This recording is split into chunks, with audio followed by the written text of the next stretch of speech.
Holy fucking shit. Alright, guys gotta give me a break. This isn't gonna be a complete Impact review.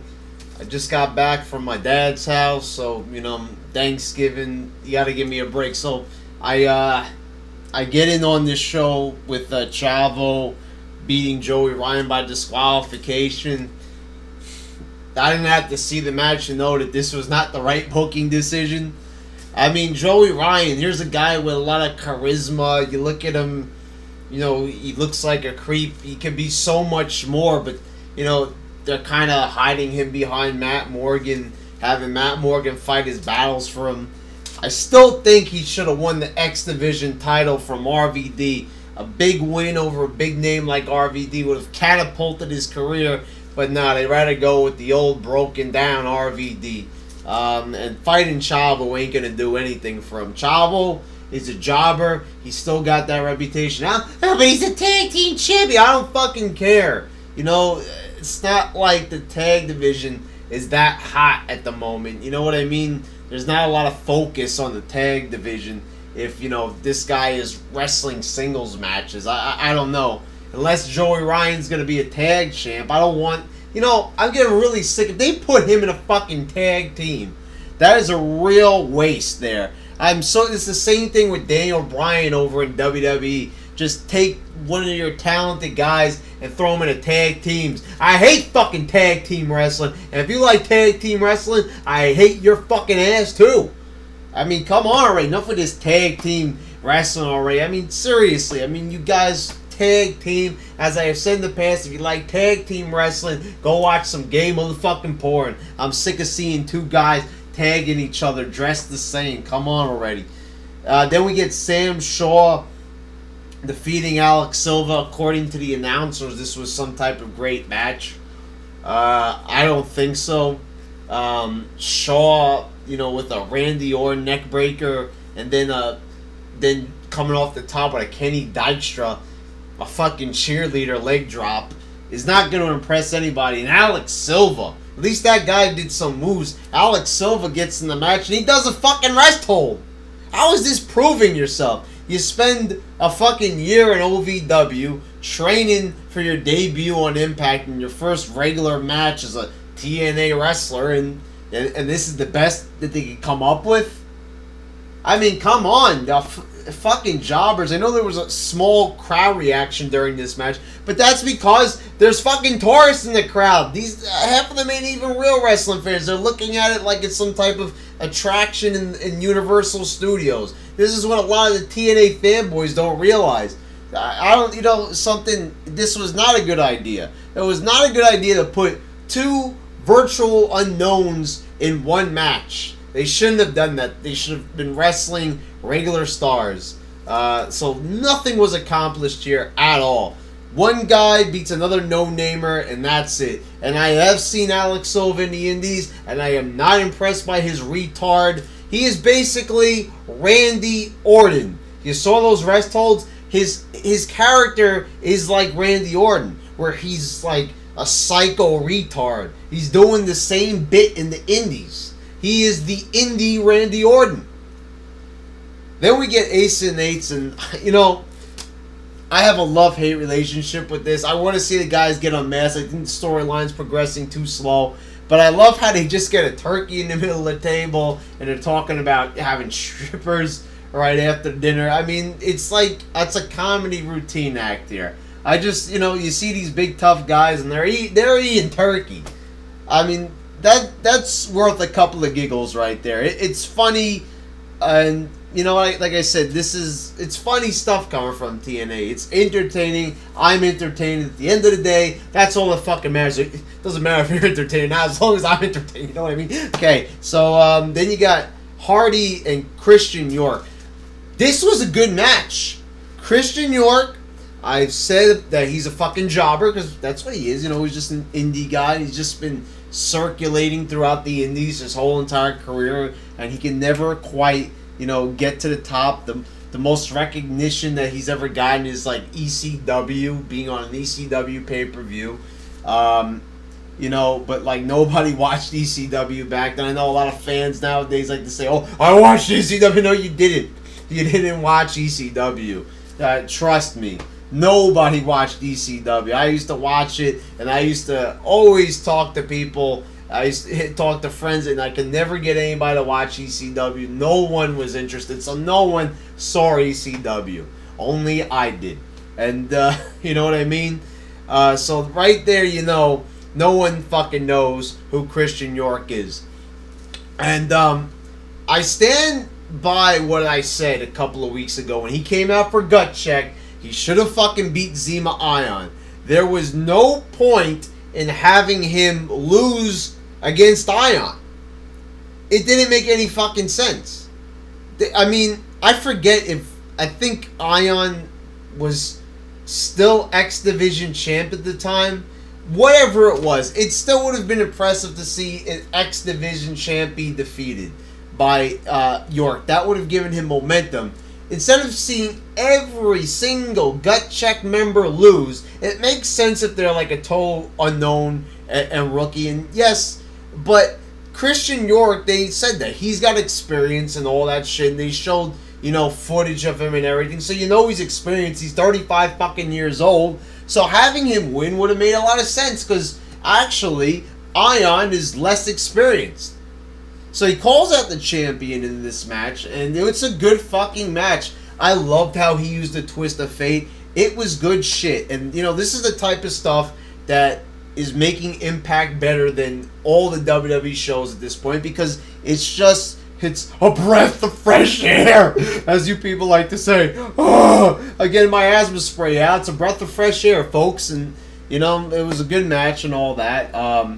But, you know, the thing is here, with the problem with this match is, it was a great match. So you'd be like, what the fuck you complain about? I know everybody's going to be, stop complaining. It was a great match. Why are you complaining? Well, the simple fact of the matter is, you knew he wasn't going to fucking win. He's facing the world champion. They're not going to have Christian York, a virtual, you know, indie jobber, come in there and defeat the champ. So you knew that he wasn't going to win.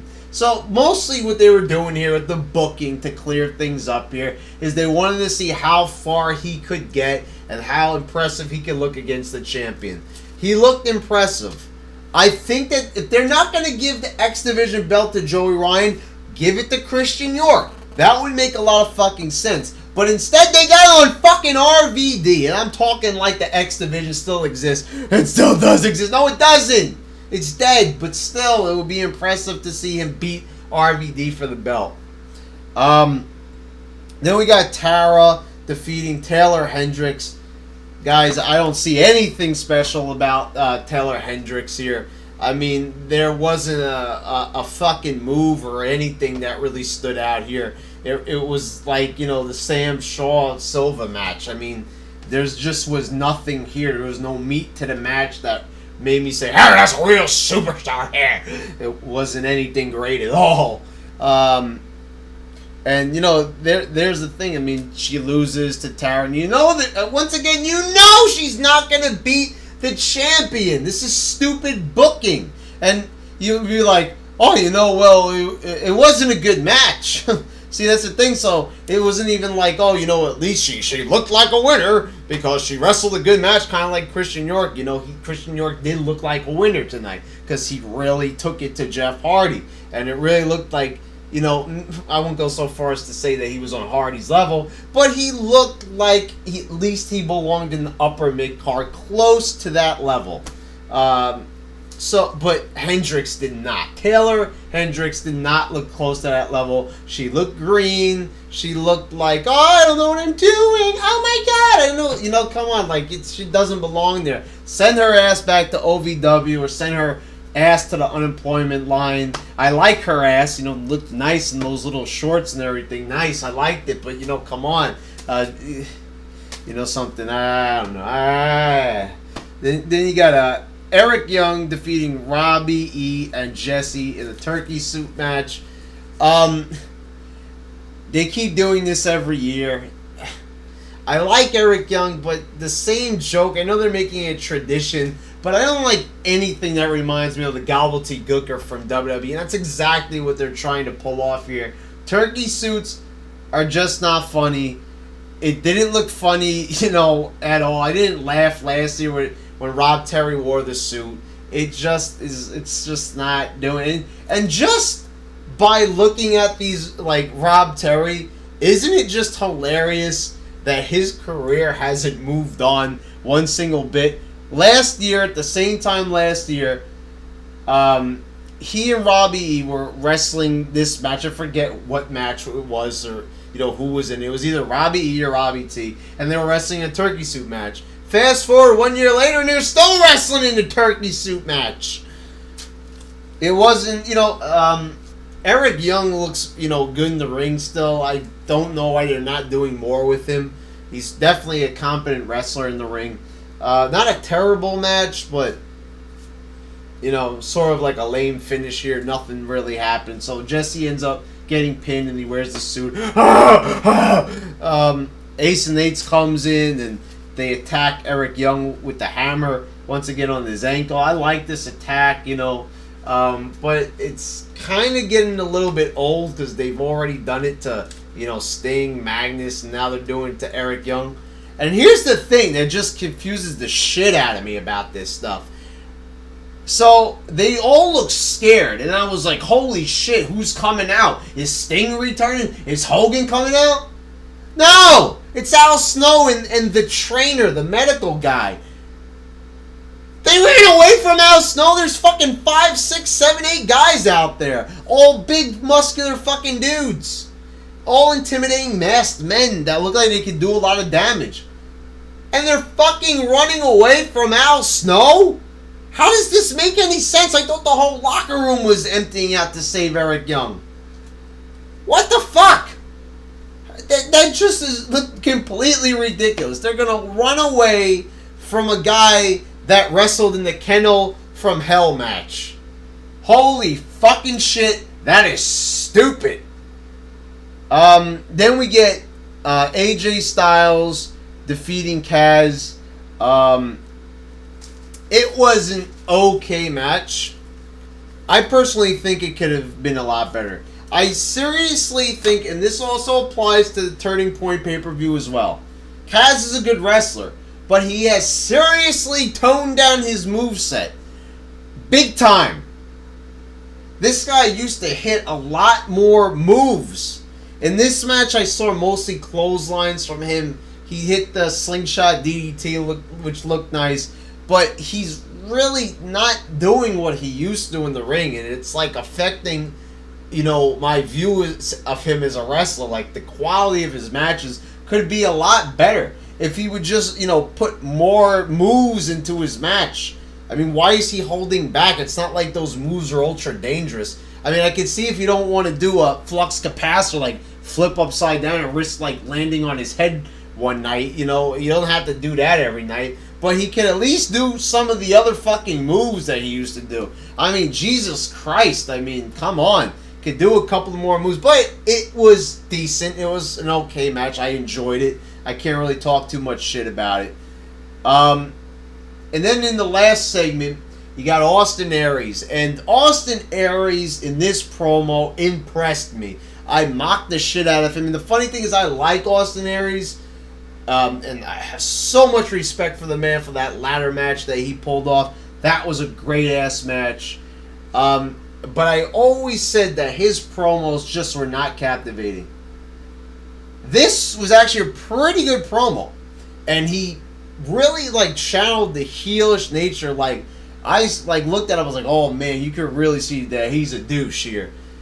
So basically what he does is he makes like he's going to call out Hulk Hogan, but he calls out Brooke.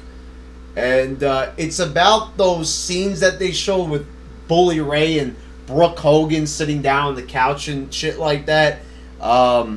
So basically, he's like outing them, and and Austin Aries says basically that he was going to stuff Brooke Hogan. Basically, he basically said he's going to put his dick in Brooke Hogan. So that was pretty cool. And Bully Ray comes out, he chases him, and you got Hogan saying, "Brother, you better not be want to fuck my daughter, brother. Stay away from my daughter, brother. I know she looks a lot like me, and that's not attractive at all, brother. But you're gonna stay away, brother." I mean, It was okay. I mean, I can't really say I'm excited for this storyline, but shit, it's better than any storyline in WWE right now. I'd rather see that than John Cena fucking twisting his ankle, walking out of the ring like a fucking goon. It's better than that shit. So overall, I mean, it was an interesting night.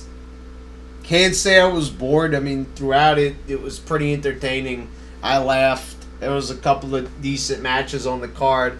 I saw that I missed Wes Briscoe versus Garrett Bischoff.